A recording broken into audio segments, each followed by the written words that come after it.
Welcome back, MTG Joe here. We're here for another installment of the weekly meta breakdown where we take a look at the top performing decks in a variety of different MTG Arena ladder formats. This particular video is for standard, best of 3, traditional standard. If you're looking for best of 1, there's another video for that. If you're looking for Explorer Historic, it's also there. If you're looking for Alchemy, there's not enough data, unfortunately. Nobody's really playing Alchemy. But we will jump in. As always, we get the data from Untapped GG, what you see on the screen. It's a companion tool that runs alongside your Arena client, tracks your win rates, loss rates, syncs your deck collection so you can see what you can build. It's free to use. There's like a bunch of integrated overlays for when you're playing Arena as well. It tells you like draw percentages, stuff like that. Link is in the video description below. If you click the link, follow through, helps out the channel. We'll also paste all these deck lists in the comments, or sorry, the video description. So you can just download those right into Arena if you'd like. It's much easier if you have Untapped installed. You literally just hit copy to MTGA and then paste it into Arena. But in any case, we will jump into this. This is for May 22nd to the 29th, 7-day sample size, Platinum to Mythic rank, and we are looking at a total of 26,000 matches. Notably, remember, matches are best of 3, so 52 to 78,000 games of Magic played. Quick maths. And we will jump right into it. The top performing deck of the week is Esper Midrange, 64%. Kind of the big baddie of the format. And built around a couple new cards from the recent set. You have Raffine, Scheming Seer. Just a fantastic card. 3 mana, 1/4 flying ward. Has kind of built-in protection. Whenever it attacks, you get to connive X, where X is the amount of attacking creatures. Kind of churn through your deck, find the exact answer you need, whether it be a threat, a removal, and then just kind of build a big board. You get some value out of your graveyard, being able to flash back Tenacious Underdog, and then you just got a variety of very powerful threats. So Luminarch Aspirant can kind of snowball. Kaito Shizuki's card advantage. You have Wedding Announcement for Lord effects, as well as just making tokens. Wandering Emperor, Lolth, Sorin as a Planeswalker package. And then kind of interaction, Spell Pierce. You have Infernal Grasp, Vanishing Verse, and Meathook Massacre card might be something in the standard. But just powerful card there. Emeria's Call, and then a couple Hives as your creature lands. Just a lot of utility lands. Your sideboard, you have anti-mono white, Hinata tech, Disdainful Stroke, and Negates versus like the Goldspan Dragon decks, control decks, stuff like that. Bankbuster when you go on a grind. Meathook for anything that has creatures. And then Archon of Emeria is very, very good into the Runes deck, just to kind of slow them down, and is also reasonable into the Jeskai Storm deck. Up next, we have Jund Midrange, and this deck is sweet. So it's kind of a Jund Treasures list. This one's at a 58% win rate. So you have a treasure package with like Courier's Briefcase, Prosperous Innkeeper, the Fables can make treasures, Goldspan Dragon makes treasures, and then you got a top end of Vorinclex Monster Raider. So shuts down any counters, synergies, shuts down sagas, makes the Planeswalkers come in with less loyalty. Wandering Emperor cannot come in minus with this. I don't believe so. Rounded down, yeah, so it can't, because Wandering Emperor comes in with 3 loyalty, so it would come in with 1. So that's kind of a cool way there. You got Ziatora the Incinerator. Big dragon here. Comes down, sacks something, deals damage, creates more treasures. You have Titan of Industry as well, just a big body. Valky in here, and then you just got removal, Infernal Grasp, Voltage Surge, Smashings, Meathook Massacre, Riveteer's Charm can be card advantage. It's a clean answer to Goldspan Dragon because they have to sacrifice Soul Shatter style effect, and in a pinch it can exile your opponent's graveyard if needed. Some Bindings and Chariots as well mixed in. A cool thing, like I mentioned, with Untapped, because you could sync your collection.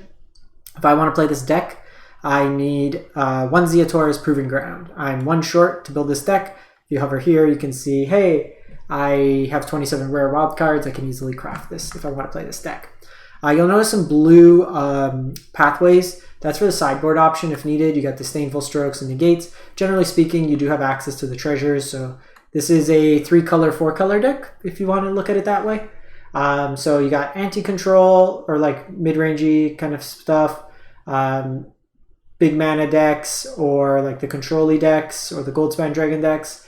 Just some more removal where needed. Another Meathook, go blank. Unleash Inferno is really good against stuff like Ruins or stuff like Wedding Announcement style decks where you can kind of 2-for-1 your opponent. And then War Chief's good in like Creature Mirror, stuff like that, non-Vanishing Verse style decks. Really cool deck here. We got Nayaya Midrange. So this one was from the set championship. I think it finished 3rd or 4th, if I'm not mistaken. One of the Japanese players had a really good run with it. Kind of similar concept in ways.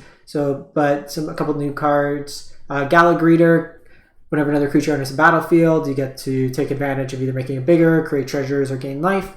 You pair this with like Wedding Announcement. You got Luminarchs in here, Fables, Skyclays for value. Chariots can kind of just take over the game. Wandering Emperors, Legion Angel package in the side. Some Workshop War Chiefs main, Thragtusk at home, no-name Thragtusk. Sanctuary Warden as the top end with 4 Emeria's Calls. So really kind of playing to that Emeria's Call Chariot kind of line. And then in the sideboard, like some removal, protection, anti-ruin stuff.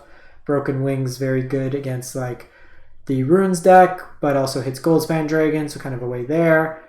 Some Exile, and then the rest of your Legion Angels. We got the Jeskai Storm deck, Jeskai Control. Is it Storm? It's really just like an Is It deck that plays Show of Confidence and Shiziri's Shelter off the treasure tokens. This is a deck where I keep mentioning like an answer to Goldspan, an answer to Goldspan. This is kind of one of the reasons you need an answer for Goldspan. And Riveteer's Charm is actually really nice because they have protection effects, so you can get around the protection effects. But basically what this deck's trying to do is control the early game, build up a bunch of treasures, cast Goldspan Dragon, and then ideally have Leer out. With Goldspan Dragon out, big score and Unexpected Windfall, basically free.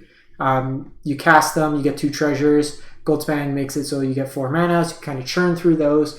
You put a bunch of cards in your graveyard, you copy like Galvanic Iteration these, so you discard 1, you draw 4, create 4 treasures, you get 8 mana, so you just kind of churn through your deck, draw a bunch, you play Show of Confidence targeting your Goldspan Dragon after you cast a bunch of spells, you stack your Storm count up, and then you just like try to one-shot your opponent kind of deal. And then in your sideboard, it's just a whole bunch of different like interaction points, removal, counters where relevant, card draw, All-Seeing Arbiter. I don't know what this comes in for. I'm usually pretty good at like knowing sideboard stuff. If anybody knows in the comments, what matchup, if you play this deck, does All-Seeing Arbiter come in for? That I'd be curious for. All breakers usually for like the control mirrors or kind of tempo out, stuff like that. And then lastly, we see Boros aggro. So this deck's been doing absolutely insane in best of 1. We recorded a video earlier today, had a 68% best of 1 win rate. We're seeing that a bit lower in best of 3, and that's notably because post board they can bring in a lot more removal. You see Ray of Enfeeblements being heavily played. If we look at like some of the top decks, like just a lot of removal, Meathook decks. Jun can have access to a lot of removal. So best of 3 tends to have a bit more interaction, but this is basically a very aggressively slanted Boros aggro deck. Bunch of like scalable creatures that can all get counters. Hopeful Initiate, Luminarch Aspirant, Bloodthirsty Adversary can flash back into your burn spells. You have Kumano to pump your team. Sunrise Cavalier gets bigger every time you go day-night cycle. It's also got Trample. Thundering Raiju can deal damage based on modified creatures and stack more counters. So really fun deck, especially in best of 1. Sideboard wise, we see like Roiling Vortex to deal some damage to your opponents and like the more controlling mirror styles. Valorous Stance is removal. Archon of Emeria. Bloody Betrayal, I guess just to steal big creatures. Really, probably pretty decent in the Runes matchup. Just steal their biggest thing, kind of attack in.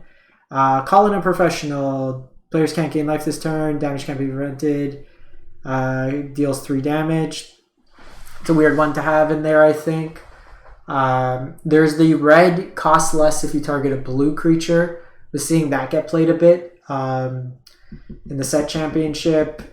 There's probably better options here, but I like Showdown of the Skalds in here, like Redain. Just think there's better probably burn-based removal damages here. But kind of give you an idea of what's in the format. You probably want Thundering Rebuke actually in the sideboard here. If we look at like just 4 toughness threats, you have Raffine, you can run into some of the Angel stuff, Chariot, Goldspan Dragon. So definitely want to play some Thundering Rebukes in this. I'm just kind of taking a look. Yeah, 4 toughness, 4 toughness. Play Thundering Rebukes in the side. Don't play this. Thundering Rebukes 2 mana and it deals 4 damage. This is 3 mana to deal 3 damage. There's not really much life gain in the sense of like large sums of life gain.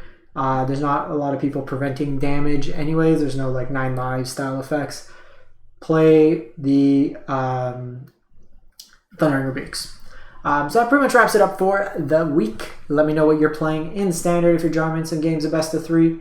Anything kind of under the radar that we're not catching here. If we look at some of the underperforming decks, different take of Jund Midrange that's playing like Black Market Tycoons, not doing too hot. Is it Mills not doing great? And just kind of pure or Arcane Bombardment. 41%. Don't bring your Arcane Bombardments, the Cleansing Wildfire version. Not doing too hot. Blow up lands, but probably not win games. So let me know what you think, and we will catch you next time. Thanks for watching.